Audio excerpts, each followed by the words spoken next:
ہیں کہ مسلمانوں کو بھلا دیا جا رہا ہے کہ مسجد اقصیٰ کی حقیقت کیا ہے. اس لیے مسجد اقصیٰ کی حقیقت ہمارے سامنے صاف ہو جائے, واضح ہو جائے, اس لیے آپ کے سامنے یہ ڈھانچہ بنایا گیا ہے. اب سب سے پہلے اس کا ایک بڑا تاریخی پس منظر ہے, ایک لمبی تاریخ ہے. اس کی تعمیر کی ابتدا کب ہوئی, کس طرح منظم کیا گیا. اولین ترین درجے میں حضرت یعقوب علیہ السلام کو وحی الہی کے ذریعے سے اس کی نشاندہی کی گئی تھی.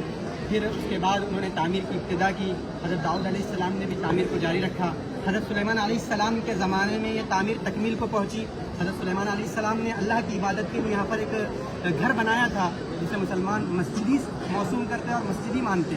لیکن یہودیوں کا یہ کہنا ہے کہ حضرت سلیمان علیہ السلام نے یہاں پر ایک ہیکل بنایا تھا جسے وہ ہیکل سلیمانی کے نام سے یاد کرتے ہیں, اور اسی بنیاد پر وہ اس جگہ پر اپنا حق بھی جتلاتے ہیں.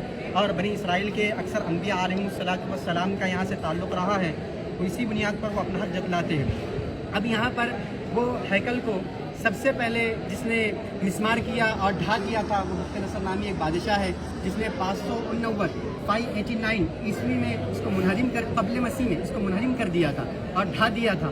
اس کے بعد اس نے یہودیوں کو یہاں سے اس شہر سے جلا وطن کر دیا, نکال دیا. پھر ایک شہنشاہ فارس جس کا نام سائرس اعظم بتلایا جاتا ہے, اس نے اس علاقے پر اپنی حکومت قائم کی, قبضہ کیا. پھر یہودیوں کو یہاں لا کر بسایا. دوسری مرتبہ یہودیوں نے پھر اپنے ایک بادشاہ جس کا نام ہیرود اعظم ہے, اس کی زیر نگرانی میں ایک اور ہیکل تعمیر کیا جسے بھی ہیکل سلیمانی کہا جاتا ہے. پھر اس کے بعد ایک رومی جنرل تھا جس نے 70 عیسوی میں اس پورے ہیکل کو مسمار کر دیا, جس کو ٹائٹس کے نام سے یاد کیا جاتا ہے, اس رومی جنرل کو. پھر 4 صدی عیسوی میں ان تمام رومیوں نے مسیحیت قبول کر لی اور عیسائی مذہب کو اپنا لیا. پھر یہاں پر انہوں نے اس کی بنیاد پر بڑے بڑے گرجے گھر تعمیر کروائے, اپنی عبادت خانے بنوائے. اس احاطے کی جو مقدار پیمائش رقبہ ہے کم و بیش 36 ہیکٹر پر پھیلا ہوا ہے. اور اس کے ایک جانب بیت الحم نامی شہر ہے جس کو آپ نے گزشتہ نقشے میں جان لیا ہے, وہ حضرت عیسیٰ علیہ السلام کی جائے پیدائش ہے. اسی مناسبت سے وہ مسیحیوں کے نزدیک کافی مقدس جگہ مانی جاتی ہے, اور ان کے عقیدے کے مطابق اس علاقے میں حضرت مسیح علیہ السلام کا ایک مقبرہ ہے جو بالکل غلط عقیدہ ہے. قرآن اس کی ترجمانی کرتا ہے, بتلاتا ہے کہ حضرت مسیح علیہ السلام کو اوپر اٹھا لیا گیا. اب یہ مسیحیوں کے قبضے میں رہا, مسلمانوں کے قبضے میں کب آیا, اس کی تاریخ کچھ اس طرح ہے کہ حضرت عمر رضی اللہ تعالیٰ عنہ کے زمانے میں عہد فاروقی میں اس کو مسلمانوں نے اپنے قبضے میں لیا. حضرت عبید اللہ بن جراح رضی اللہ کے زمانے میں حضرت عمر رضی اللہ تعالیٰ عنہ کی خلافت کے دور میں اس کو اپنے قبضے میں لیا, اور اس وقت یہ بالکل مسمار ہو چکا تھا. حضرت عمر آئے, یہاں پر اس جگہ کو صاف کیا. اس علاقے میں حضرت عمر نے نماز پڑھی اور یہاں پر ایک چھوٹی سی لکڑیوں کی مسجد تعمیر کی تھی. اس کے بعد یہ جو آپ کے سامنے نقشہ نظر آ رہا ہے, جو اسٹرکچر نظر آ رہا ہے, اس کی حقیقت کچھ اس طرح ہے کہ یہ جو دونوں تیار کیے گئے ہیں یہ بنو امیہ کے زمانے میں تیار کیے گئے. عبد الملک بن مروان اور ولید بن عبد الملک, ان کے زمانے میں یہ دونوں عمارتیں بنائی گئی ہیں. اس عمارت کی حقیقت یہ ہے کہ یہ پورا علاقہ ایک پہاڑی پر ہے, اور یہ خاص طور پر پہاڑی کا حصہ ابھرا ہوا ہے. کم و بیش 1.5 سے 2.5 میٹر اوپر ابھرا ہوا ہے. اس پر یہ بنایا گیا ہے. اس کا نام قبۃ الصخرہ ہے, اور مسلمانوں کے ذہن میں سوشل میڈیا کے ذریعے سے یہ بات بٹھائی جاتی ہے کہ یہی مسجد اقصیٰ ہے. حقیقت یہ ہے کہ مسجد اقصیٰ صرف اسی کا نام نہیں ہے بلکہ پورے احاطے کو مسجد اقصیٰ کہا جاتا ہے. مسجد اقصیٰ حرم قدسی کو, یہ پورے علاقے کو مسجد اقصیٰ کہا جاتا ہے. اور مسلمان جو اس مسجد کو مسجد اقصیٰ کہتے ہیں اس کی وجہ اور بنیاد یہ ہے کہ انہوں نے نماز پڑھنے کے لیے اس علاقے کو خاص کر دیا ہے, اس لیے اس کو مسجد اقصیٰ مسلمان کہتے ہیں.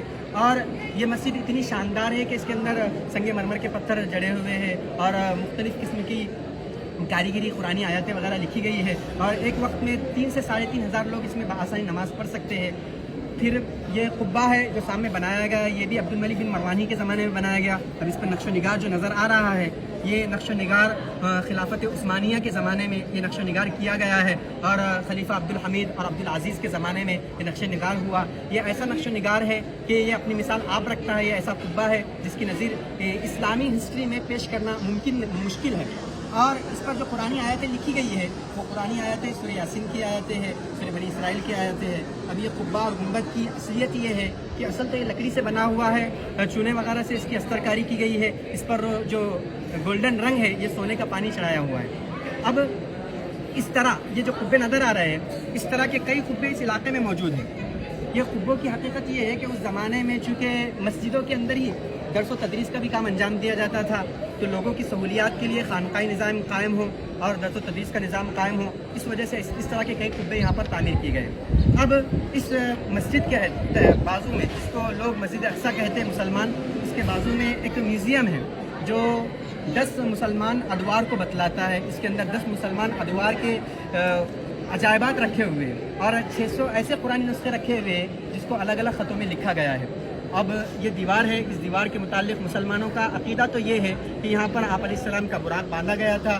عیسائی یہودیوں کا عقیدہ یہ ہے کہ 70 عیسوی میں جو رومی جنرل تھا ٹائٹس، اس نے جو ہیکل سلیمانی تعمیر منہدم کر دیا تھا، اس کا باقی ماندہ حصہ یہ ہے۔ اسی وجہ سے وہ اپنی ایک عبادت کی نشاندہی کے طور پر یہاں پر آتے ہیں، گریہ وزاری کرتے ہیں، اپنی منتوں مرادوں کی چٹیاں یہاں پر رکھتے ہیں۔ اور اس طرف کا جو علاقہ تھا، یہ شہر کی آبادی تھی، یہاں پر ایک مسجد آباد تھی۔ اس کے بعد مسلمانوں کی وقت کی جائیدادیں تھیں، ان کمبختوں نے ان جائیدادوں پر حملہ کر دیا، مسجد کو مسمار کر دیا اور اپنی عبادت کے لیے خاص کر دیا۔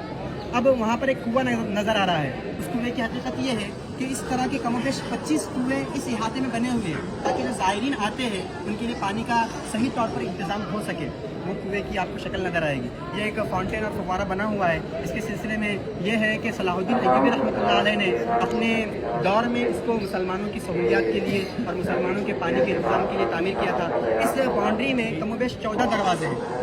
ایک دروازہ نمونے کے طور پر بنا دیا گیا ہے جس کو گولڈن ٹیمپل کہتے ہیں۔ یہاں پر سلیمان علیہ السلام کا استبل کہا جاتا ہے اس کو۔ پہلے زمانے، اب تو اس کی کوئی علامت اور نشانی باقی نہیں رہی، بلکہ یہاں پر ایک نیچے تل میں ایک مسجد ہے جس مسجد مروان کہا جاتا ہے، اور وہی مسجد کے متعلق یہ بات بھی ہے کہ یہی وہ مسجد ہے جہاں مریم علیہ السلام رہا کرتی تھی، اور یہ اب اس کی کوئی حقیقت باقی نہیں رہی۔ اسی طرح ہم یہ آپ کے سامنے جو اسٹرکچر اور پورا نقشہ پیش کر رہے ہیں، مقصد تو یہ ہے کہ کسی نہ کسی طرح ہمارے ذہن میں مسجد اقصیٰ کی یاد تازہ ہو جائے اور یہ بات ہمارے ذہن میں آ جائے کہ مسجد اقصیٰ کیا ہے، کیا حقیقت ہے، تاکہ ہمارا جو اس سے رشتہ ہے وہ مضبوط سے مضبوط ہوتا جائے اور ہم اس کے سلسلے میں فکر اور کوشش کریں۔ اللہ تعالیٰ سے دعا ہے کہ اللہ تعالیٰ اس بات کی توفیق عطا فرمائے۔